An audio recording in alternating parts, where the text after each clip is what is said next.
Well, I'm pleased to be hosting Dr. Marc Halfon and Bill Reid to discuss the recent PLOS ONE Lab Protocol paper entitled Improved Methodology for Fixation and Preparation of Aedes aegypti Embryos and the associated detailed protocol in protocols.io. Dr. Halfon received his bachelor's degree in biochemical sciences from Harvard University, his PhD in biology from Yale University, and was a postdoctoral fellow of the American Cancer Society and the Medical Foundation at Harvard Medical School, Brigham and Women's Hospital. He joined the faculty at the State University of New York at Buffalo in 2003, where he's currently a professor in the Department of Biochemistry, Jacobs School of Medicine and Biomedical Sciences. His laboratory studies regulatory genomics with a focus on insects, including the fruit fly, Drosophila melanogaster, and the mosquito Aedes aegypti. Areas of particular current interest include enhancer discovery, regulatory genome annotation, and evolution of gene regulatory networks. Bill Reid is an entomologist working in Marc's lab. Thank you both so much for being here. Thank you. So to kick off, can either of you explain what the protocol is about, how to use it, and why it is relevant? Sure, why don't I start? This is a protocol that we put together for working with embryos of the mosquito Aedes aegypti. And it's really basically just a protocol to prepare those embryos for downstream histological applications, mainly in situ hybridization or antibody staining using either fluorescence or colorimetric detection. These are methods that are, obviously really commonly used for any sort of embryology and any sort of developmental studies. They haven't been much used in Aedes aegypti. And while these methods are really common in other insects like Drosophila, for instance, and where they're really easy to use, it actually turns out that it's not so easy to do it in Aedes aegypti. There's really only one other lab that's done a lot of that work. That's Molly Duman-Shields' lab at the IU School of Medicine in South Bend. And they published a protocol on that, and we've used that, and they helped us get that going. But that was really all that was there. And so as we started getting into this work and found that we needed to do a lot of it, we found that we needed to develop that protocol a little bit more, make it a little bit more high throughput and easier to use. And that's sort of where we came in with this. And since you mentioned this previous protocol, can you highlight the differences between what already existed in the literature and the novel one that you reported recently? Sure, let me give you an overview, and then Bill can sort of get into some more detail about the protocol. We didn't make that many changes really in how the protocol works, and really their protocol is fine, and it works and does the trick, and so we really followed the basic steps. Where we modified it was in sort of how quickly we can move embryos through this protocol, as well as making some adjustments for different stages of development, which we found there were differences. The main differences that we found were that the protocol as written, the throughput was quite low. So we had to handle embryos sort of one at a time, and it took a long time and was a bit tedious. And so when Bill got to the lab and he had a lot of embryo experience, decided to see if he could figure out ways to sort of improve and speed this up and do it higher throughput.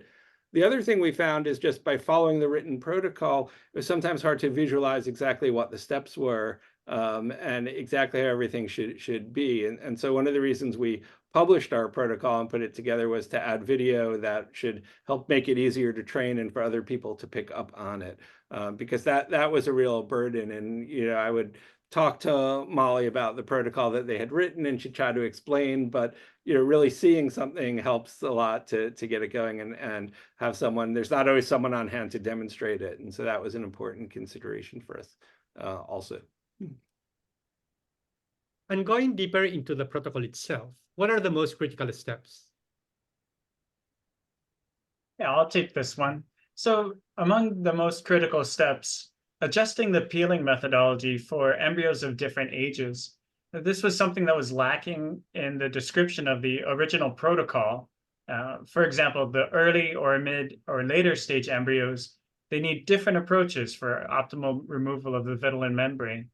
So by optimizing our approach and making it more detailed, which Protocols.io allowed us to do and present in a video format, we're able to process more embryos in a shorter amount of time. And this allows us to test more reporters and increase the robustness of our results through increased sample sizes.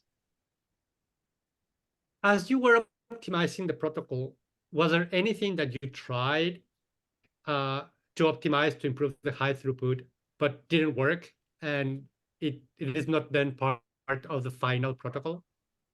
Yeah, we tried a number of different things, from how hard we shook the embryos to how long we fixed them for. Mostly we identified where steps were expendable and where special attention needed to be paid. One thing we did try, though, was to fix the embryos under heptane, like what is done for a Drosophila embryo fixation. This caused our embryos to explode like corn kernels when transferring them to the methanol, and that destroyed mid to late stage embryos. So there was some troubleshooting that we did and tried that did fail. And since the time of publication, have you played a little bit more with the protocol and tried to optimize it even further? By the time we were ready to submit our protocol to protocols.io, we had the protocol optimized, and we haven't needed to change anything since. So you, Mark, at the beginning mentioned that the protocol works both for fluorescent as well as color-based or density-based probes and antibodies. Can you elaborate a little bit more on what either of you, what secondary staining methods have you used? Sure, we've used a couple of different things at this point, all of which are sort of standard.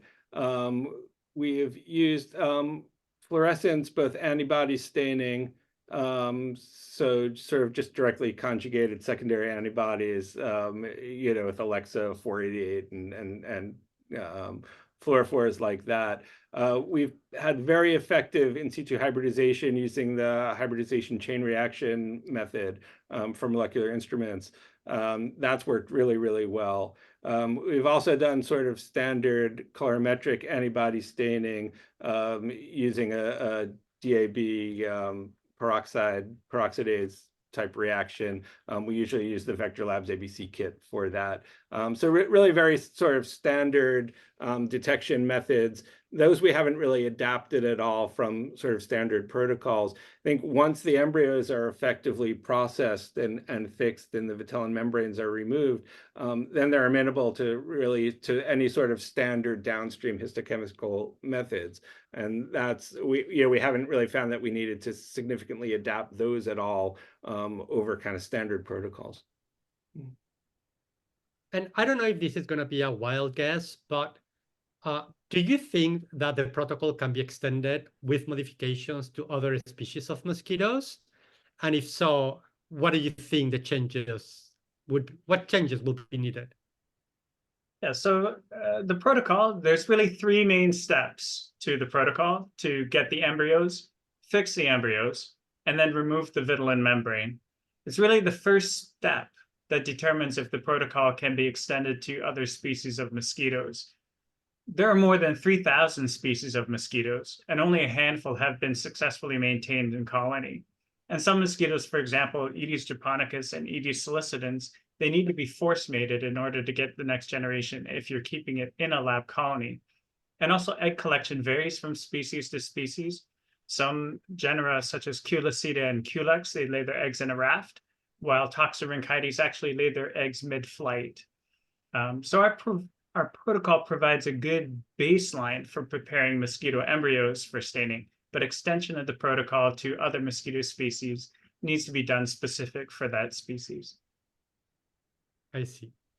And now I would like to change gears a little bit and talk about your motivations to have the protocol peer-reviewed and published as an independent standalone paper. And we knew from other developmental biology labs, we knew of other developmental biology labs that struggled with the original protocol as written. So after we found ways to improve and optimize the protocol in-house, we wanted to share it with the community.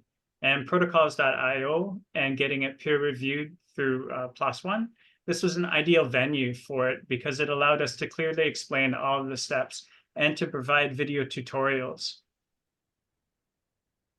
And I don't know if you can tell us how the feedback that you received from the peer reviewers shaped the final version of the protocol. Yeah, we received some really good comments from reviewers. And based on those comments, we followed up on a tissue in the embryo that always seems to stain with both positive and negative controls for the immunohistochemistry step. And this ended up being a nice addition to the paper.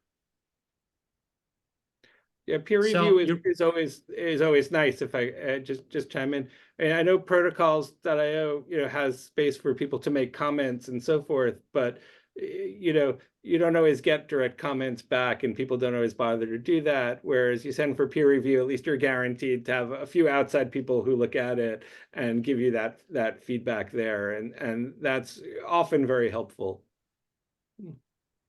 And I know that your paper is relatively young, so I don't know again whether this will be speculative, but I wonder if you can tell us a little bit about what you think the significance of this paper and protocol would be for both of your careers. So by improving the protocol, we're now able to reliably test multiple reporter lines of mosquitoes and to do it on a larger throughput scale in a shorter amount of time. And since we can achieve higher numbers of embryos in this shorter amount of time, it gives us confidence with the data. And this is particularly important for lines that are null expression lines, since we need to prepare a larger number of embryos in order to make sure that that null result is in fact a negative result. Yeah, I would add that I mean, of course, recognition is always nice, and we get that from publishing. But the other thing is science really benefits when there's a community, and then there's community working on something. And one thing we know, at least anecdotally from discussing with other labs, is people haven't done a lot in the embryo in Aedes, and one of the reasons is because those embryos were perceived as hard to work with. And I know of at least one or two other labs that sort of gave up on trying to do a lot of embryological analysis because the protocols for fixing and preparing the embryos were difficult. And so hopefully, with the greater dissemination from this, more people in the community will be able to start working on some of these problems as well. And that's going to benefit us as well as the community in general. Bill, Mark, thank you so much for your time. I don't have any more questions unless you want to add something that we haven't discussed so far. No, that sounds good. Thank you, Gabriel. Well, thank you for having us. It's been a pleasure. Thank you so much. Sure.